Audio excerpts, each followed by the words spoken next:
Pernah kebayang nggak? Apa jadinya kalau kita membandingkan seorang miliarder nyentrik dari Manhattan dengan seorang tokoh politik militer besar dari Tanah Jawa? Kedengarannya seperti dua dunia yang benar-benar berbeda kan?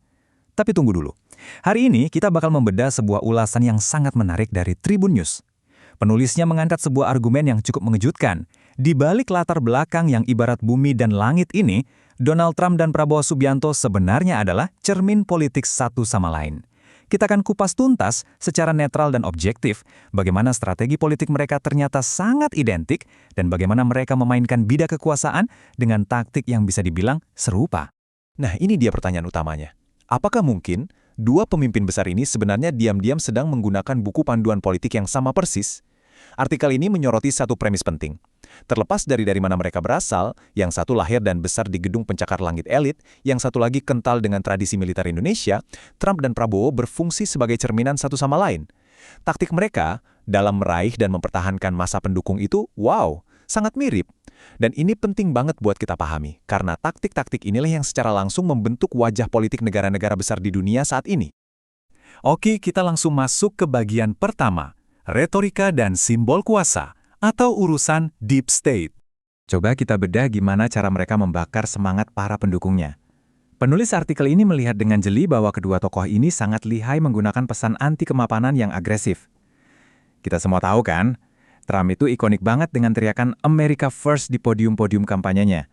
Tapi tahukah Anda, artikel ini menyoroti bahwa Prabowo juga pernah menyisipkan seruan nasionalistik yang persis sama, yaitu Make Indonesia Great Again, dalam orasi-orasinya yang menggelegar di lapangan terbuka.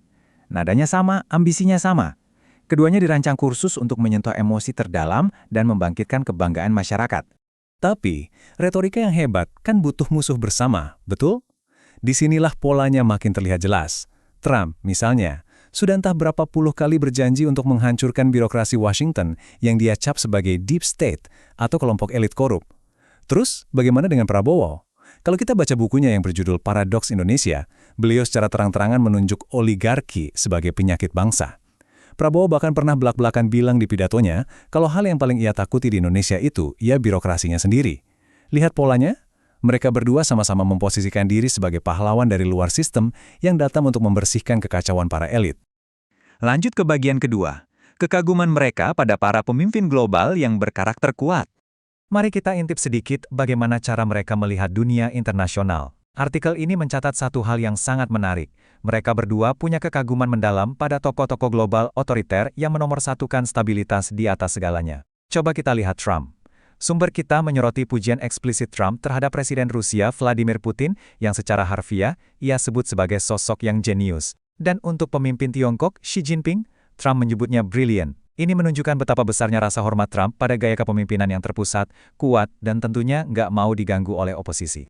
Dan ini dia yang bikin merinding saking miripnya. Prabowo ternyata menggunakan pilihan kata yang nyaris identik untuk memuji para pemimpin yang sama persis. Menurut sumber artikel kita, Prabowo menyebut Xi Jinping sebagai pemimpin hebat dan melabeli Putin sebagai sosok yang strategis. Penulis menyiratkan, ketika Trump dan Prabowo melihat tokoh-tokoh kuat global ini, mereka itu sebenarnya lagi melihat cerminan dari apa yang mereka sendiri cita-citakan. Kuat, tegas, dan anti basa-basi. Sekarang kita sampai di bagian ketiga, dan ini bisa dibilang intrik utamanya. Paradoks anti-elit. Di titik ini, narasinya benar-benar berbelok tajam. Penulis artikel menyoroti sebuah kontradiksi yang sangat mencolok. Di atas panggung, retorika anti-elit mereka luar biasa berapi-api. Tapi, di belakang layar, realitas dukungan finansial mereka justru bercerita lain. Mari kita bandingkan faktanya. Trump yang teriak-teriak melawan deep state, ternyata sandaran finansial utamanya datang dari miliarder raksasa seperti pasangan Miriam dan Sheldon Adelson. Di sisi lain, Prabowo yang berkampanye keras melawan birokrasi dan oligarki justru merangkul Haji Isam, seorang raja tambang besar yang bisnisnya sangat sejalan dengan visi ekonomi Prabowo. Ini adalah sebuah anomali besar kan? Sangat kontras dengan apa yang sering kita dengar di pidato-pidato mereka. Biar kita punya bayangan yang lebih jelas tentang seberapa besar dukungan ini, coba bayangkan angka ini. 250 juta dolar Amerika. Ya, itu adalah sumbangan kampanye besar-besaran dari keluarga Adelson untuk Trump. Kenapa ini krusial banget buat kita pahami? Karena penulis berargumen kuat, donasi raksasa seperti ini nggak mungkin datang tanpa embel-embel atau syarat. Dampaknya bahkan terasa sampai ke geopolitik dunia. Artikel menyebutkan bahwa sumbangan inilah yang menyetir dukungan ekstrim Trump terhadap Israel, termasuk kebijakan kontroversial terkait Gaza dan potensi sikap diam terhadap serangan ke Iran. Jadi ini murni politik kekuasaan, bukan sekedar idealisme kosong. Nah, sementara itu di Indonesia, sumber tersebut membahas rumor adanya dukungan kampanye yang nilainya mencapai triliunan rupiah untuk Prabowo.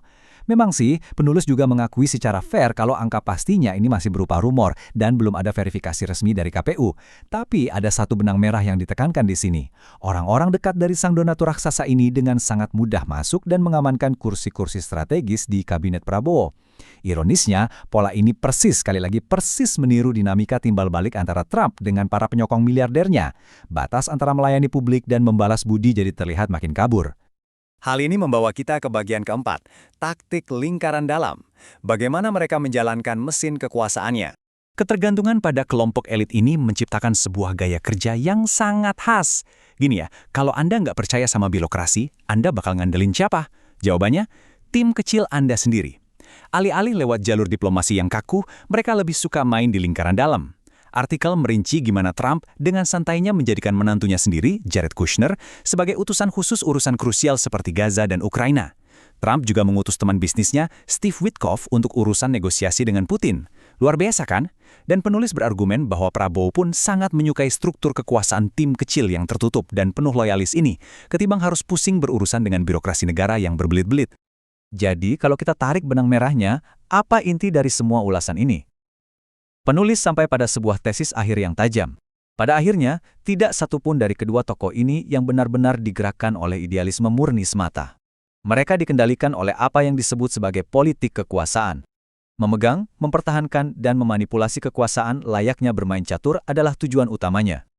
Dan pion-pionnya tentu tidak pernah lepas dari genggaman mereka. Ini termasuk keberanian mereka mengambil risiko besar secara fiskal. Berani intervensi sana-sini demi agenda utama mereka. Meski ada ancaman nyata bagi stabilitas ekonomi negara dan kehidupan masyarakat luas. Ulasan kita hari ini menyisakan satu pemikiran provokatif yang ditarik langsung dari kesimpulan sang penulis. Coba kita pikirkan sejenak. Kalau kita singkirkan semua gegap gempita kampanye itu, lupakan sejenak orasi-orasi di stadion yang bikin merinding, dan janji-janji manis yang digaungkan, pada akhirnya, apakah kepemimpinan mereka benar-benar tentang idealisme tulus untuk rakyat? Ataukah ini sekedar mekanisme kejam dari mesin politik kekuasaan semata? Ini adalah cermin realitas dari politik modern kita hari ini.